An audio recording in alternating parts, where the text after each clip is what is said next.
All right, what is up, party people? So this is a topic that I have chosen to do today based on request. So what I hear a lot of people talking about, especially when they are on a wellness journey. So let's say that you have just decided to become vegan or vegetarian, or maybe you are totally changing your lifestyle habits and you're going from, eating lots of processed, high sugared foods, and then you want to change to a more whole food diet. That is in itself a very challenging thing to do because, we grow up eating the way that we eat, and food is such an intimate topic. It's really a part of our belief system. And the minute that we choose to change something, we actually have to challenge our beliefs and then implement a whole new belief system, to implement a whole new habitual routine. And it's a lot of work. And so when we decide to make these decisions for ourselves, it's almost like we have this expectation that the rest of the world also wants to elevate and to better themselves as well. But that's not always the case. And this is very true for a lot of us that have roommates, or a lot of us that have a partner or friends or family members who don't necessarily support our decision. And the first thing to recognize is that a lot of the time they simply don't understand the decision that you're making. And so today I'm going to give you my top 5 tips for navigating living with people who are not supportive of your decision, or people who simply don't understand and don't know exactly what you're doing. So before we dive in, I just want to welcome anybody who's new to this page. My name is Amy. I am a plant-based nutritionist. I specialize in digestive health, and I am also a yoga teacher. So I really love to work with people on their belief systems and their habits and their habitual routines around plant-based living, because this is where a really big part of the disconnect comes in. So without further ado, let's dive in. So over the last 10 years that I have been plant-based, I have had all of the conversations. I have had people asking me about where I get my protein. I've had people asking me about, you get all the questions. If you're plant-based, you know what I mean. And if you're not plant-based, then maybe you've been on the other end of that, where you're questioning someone else's decisions. And so, you start to come up with more graceful ways to have these conversations. And for me, when I first became vegetarian, I was really aggressive in the sense where I thought that everybody needed to be plant-based and everybody needed to change their life and their habits. But the truth is, you can't change anybody else. All you can do is change your own routines and your own habits and be an inspiration for the people around you. So let's hop into the first bullet point here. So the first one is remember that you are not inconvenient. You are not being inconvenient. So if you are living with your partner or your roommates, you are not being inconvenient by choosing to eat in a certain way, by choosing to change your habits. And that's a really big mindset shift that has to follow along with plant-based living. So when you choose to buy more plants, eat more plants, cook more vegan foods, say no to cheese, maybe don't go to the restaurants that you're used to going to, those types of things might feel inconvenient because now you're having someone else also change what they're used to. But the truth is, you are not being inconvenient. So the first thing I want to recommend is that you get that thought out of your head and realize that you are doing what is good for you. You are doing what is good for the planet. And that in itself is the antithesis of inconvenience. So just because somebody else's norm, which might be going to McDonald's, it might be, cooking a steak every Friday or whatever it is, just because that is their norm and they choose to eat junk food, processed food, whatever it is, that doesn't mean that you are inconveniencing them. So first and foremost, shift the mindset.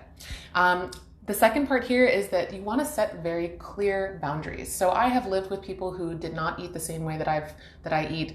I've traveled and I've lived with people for periods of time who eat tons of meat and they're always cooking the meat. I've lived in households where I smell my neighbors downstairs cooking chicken stew or whatever, and it's not always pleasant. So let's say that you do choose to become plant-based, whether that's vegetarian or vegan or whatever it is that you choose. Very often, you might, if you choose to go plant-based because of the taste, which for me was a really big part of it. The smell of meat being cooked is really repulsive for me. And so my hard boundary is that I do not want to have to smell or clean up your food. So setting those clear boundaries is very, very important. So let's say you have a roommate and you know that your roommate is always cooking like a stew once a week, or they're doing some sort of pot roast once a week. You can plan your schedules around that. So your boundary might be, hey, I find that smell of your beef cooking is really upsetting for me. So maybe maybe we can work out a schedule. Maybe on Fridays, I will leave the house during this time to this time so you can cook. And then when I get home, hopefully it'll all be cleaned up so that I don't have to see it, smell it, or have anything to do with it. Can we agree on this? For the most part, the people you live with are going to be so thrilled that you're trying to come to a solution. Rather than focusing on the problem, you're focusing on a solution.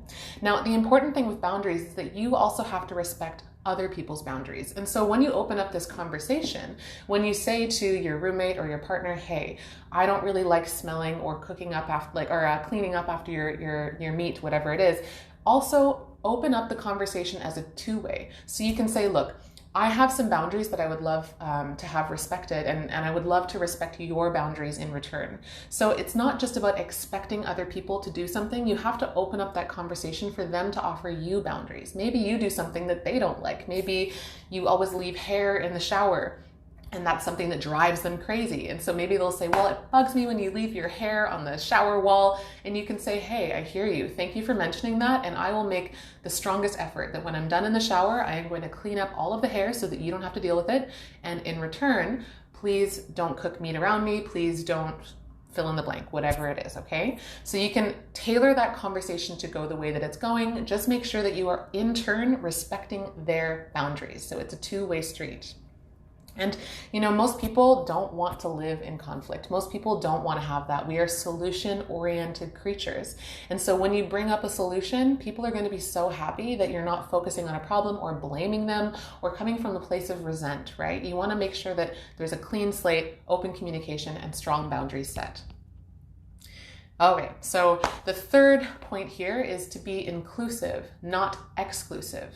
So it's unfortunate that, vegans, plant-based people, we have a bad rap because there are some crazy hardcore vegan activists out there who make it seem like this unachievable sort of standard that's been set, and you can feel very judged when you're on the other end of that. And so when I say be inclusive, not exclusive, some ways that you can do this are, first of all, by checking yourself, right? So you want to make sure that if somebody says, oh, come to our barbecue, there's going to be like steak and chicken and everything. Exclusive would be like, oh, I'm plant-based. I don't want to go to your barbecue. Sorry. Can you cook something more vegan? You don't want to be that person, right? So instead, being inclusive might say, oh, you know what? That's a really cool thing. I would love to come. I am actually plant-based though. So maybe what I'll do is I'm going to bring a dish or maybe two dishes. And I would love if you could give me some examples of foods that are going to be appropriate to have there. Or you could say, great, do you have a list of people who are going? I would love to reach out and see who else is plant-based. That's inclusive. Another way you can be inclusive, not exclusive, is by saying to somebody, let's say you're invited over for a dinner party. You could say to them, oh, that sounds so great. Would you mind if we keep it more plant-based? I'm actually doing this new thing, and it's so much more helpful for me when people around me are supportive of that decision. So I actually have a list of some recipes that I could send you, and maybe we can play around with some of those. That is inclusive. So the way that you can make people feel more included and make them feel more inspired and more intrigued and something that they actually want to try out and support you in is by saying that up front. Your support means a lot to me, and here's some suggestions of some food we can try instead. That could also mean planning a dinner date. So let's say that you are plant-based or you were choosing to eat really healthy and your partner who you live with is choosing not to, or even your partner who you don't live with. One suggestion could be planning food dates. So you could say, oh, what would be so nice is if we have a date night once a week. And on that date night, we pick a brand new recipe that's all plant-based and we just try them out for fun. And that in itself is like an adventure date. It's super fun. You can do that with your roommates as well. Plan family style dinners where everybody tries out a new dish that's all plant-based. So be inclusive, not exclusive. All right. So number 4, don't be a jerk. That I feel it might be obvious, but maybe not, right? So talking about like hardcore active vegan activists again, it can feel really like jerky when someone is, as I mentioned before, food is such an intimate topic. So when somebody comes to you and says, you're doing it wrong, you should be vegan, you should do this, that's being a jerk. People don't want to hear that. And the minute that they hear you say that, they immediately shut down. That's a human function. When we are being attacked, it's like stone wall. Well, you know what? And then they get defensive. And so don't be a jerk. and don't be one of the people who makes plant-based people and vegans look bad, right? You want to be the person who's like welcoming and who's offering suggestions and who maybe inspires the people around them rather than repelling the people around them. I hope that makes sense. So, an example of this would be, and stay with me for a moment here because this is kind of an extreme example. I was thinking of this on the fly today. Now, imagine that you are atheist and suddenly your partner says, you know what? I have chosen to become a devout Catholic, and I think that you should read the Bible, and I think you need to go get baptized, and I think that you need to go to church with me once a week, and. Now, immediately, that's your belief system. Your belief system up until this point has been atheist. And suddenly somebody is telling you that you've been doing it wrong and that you should be on their side. That's not really a nice place to be. And I know that's an extreme example, right? And it's the same thing. Like if let's say that your partner, you're not an alcoholic or something, but you like to have a drink once in a while, and your roommate says, oh, you know what? I've decided to stop drinking completely, and I think that you should too. And even though alcohol is not the healthiest thing, you still like to indulge every once in a while. But having somebody force their opinions on you doesn't feel good. It kind of feels like they're being a jerk. So don't be a jerk. You want to be the person who's offering solutions and giving people inspiration to do something for themselves that feels better without making them feel like they're forced to change. And also without the intention of having them actually change their habits, because that's not up to you. All you can do is control yourself and how you respond and interact with the world around you. All right, so number 5, the last one is, as Mahatma Gandhi once said, you want to be the change. So be a reflection of what it is that you like in the world. So one of the biggest arguments that I hear from people who live with non-plant-based people is, oh, it's just so tricky because I just, they always have cheese, and because it's there all the time, I eat it and then I feel bad, but I'm vegan or whatever, and again, the title doesn't matter. That's not really what I'm getting into here. But what does matter is that you're standing true with your values. And if your values say, you know what, every time I eat dairy, I feel like crap. Every time I eat dairy, I break out with acne or eczema, or I get bloated and I have constipation or diet, whatever it is, right? If you know that eating that thing doesn't feel good, but having it in the house is hard to resist, then you need to look within and say, okay, what's more important here? Me standing behind my values and being in integrity with myself 100% of the way, and possibly even being the inspiration for someone else? Or is it more important to eat that cheese in the moment and then suffer with the repercussions later on? So that's a really important question to ask yourself. And I know, you might be listening to this video hoping for some easy ways that you can life hacks or whatever, but the truth is this all breaks down to how you are and the kind of person that you want to be. And if you want to be the type of person who's compassionate, who has a whole food plant-based diet, the kind of person who wants to inspire the people around you to make those types of change, then you yourself need to be the change and stop expecting other people to change for you.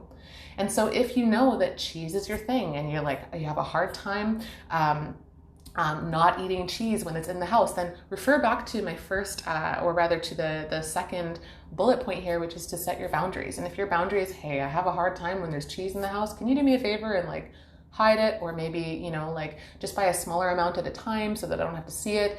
Or you can even just be the change and say, you know what, I am choosing right now that saying no to cheese is going to feel so much better than saying yes, because I'm going to suffer for the next 2 or 3 days.